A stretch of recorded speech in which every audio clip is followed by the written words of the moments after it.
यूं तो पटना में पिछले 66 वर्षों से रावण वध का आयोजन हो रहा है, लेकिन इसमें 3 ऐसे वर्ष भी हैं जब रावण वध का आयोजन नहीं हो पाया।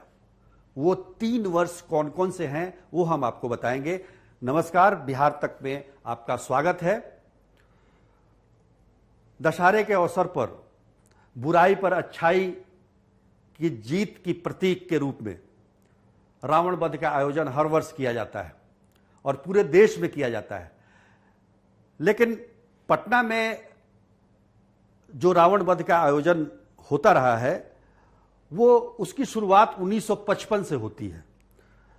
जब आज़ादी जब हमें मिली और देश का बंटवारा जो साथ साथ हुआ, अलग पाकिस्तान बना, तो पाकिस्तान से जो लोग भारत आए थे, पटना आए थे, उन लोगों ने रावण वध के आयोजन का कार्यक्रम की शुरुआत की।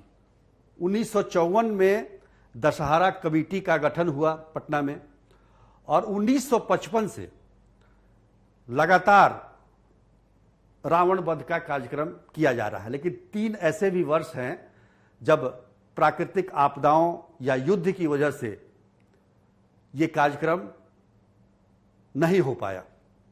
सबसे पहली बार 1962 में जब भारत और चीन के बीच जो युद्ध हो रहा था, उस युद्ध की वजह से पटना में रावण वध का आयोजन नहीं हुआ।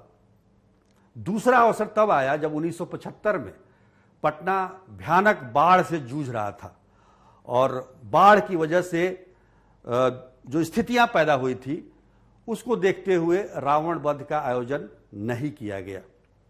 और तीसरा अवसर आपको पता ही है, कोरोना महामारी का प्रकोप 2020 में रावण वध का आयोजन पटना में नहीं हुआ। हालांकि दशहरा कमेटी के लोग कहते हैं कि उन्होंने मथुरा में इसका आयोजन किया था, लेकिन उसका कोई मतलब नहीं है क्योंकि पटना में यह आयोजन नहीं हुआ था।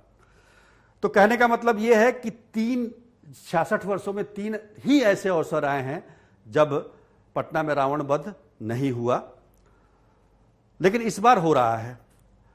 इस बार हो रहा है तो कोरोना ने जैसा कि सबके कद को छोटा कर दिया है, इस महामारी ने, तो रावण का कद भी छोटा हो गया है। इस बार महज 15 फीट के रावण हैं, 14 फीट के कुंभकर्ण हैं और 13 फीट के मेघनाथ हैं। जबकि इनकी स्वाभाविक ऊंचाई पटना में जो 2019 की बात करें तो 70 फीट रावण की ऊंचाई हुआ करती थी, 65 फीट कुंभकर्ण की और 65 फीट मेघनाथ की। तो इसी से आप अंदाजा लगा लीजिए कि कितना कद कम हो गया है रावण का। खैर, पिछले साल नहीं हुआ तो इस साल कम से कम प्रतीक के तौर पर रावण का दहन तो होगा, लेकिन गांधी मैदान में नहीं होगा। हमेशा से यह कार्यक्रम गांधी मैदान में होता रहा है, पटना के ऐतिहासिक गांधी मैदान में, लेकिन इस बार ये कालीदास रंगालय में हो रहा है, जो कि काफ़ी छोटी जगह है, वहाँ सीमित लोग ही रहेंगे। कोरोना प्रोटोकॉल के तहत ये वर्चुअल इसका उद्घाटन भी होगा। तो अब मैं आपको बता रहा था 1955 में जब इसकी शुरुआत हुई तब तत्कालीन राज्यपाल ने इस कार्यक्रम का उद्घाटन किया था और तब से लगातार हर वर्ष राज्यपाल ही इसका उद्घाटन करते रहे। लेकिन 1990 में जब लालू प्रसाद यादव बिहार के मुख्यमंत्री बने तब उन्होंने इस कार्यक्रम में जाना शुरू किया और तब से इस कार्यक्रम के मुख्य अतिथि मुख्यमंत्री ही हुआ करते हैं। लालू प्रसाद यादव के बाद राबड़ी देवी गई, राबड़ी देवी के बाद अब नीतीश कुमार लगातार जा रहे हैं। हालांकि बीच बीच में जब से बिहार में अक्टूबर नवंबर में चुनाव होने लगे तो चुनावी वर्ष में चुनाव आचार संहिता लागू होने की वजह से मुख्यमंत्री उस कार्यक्रम में हिस्सा नहीं लेते हैं।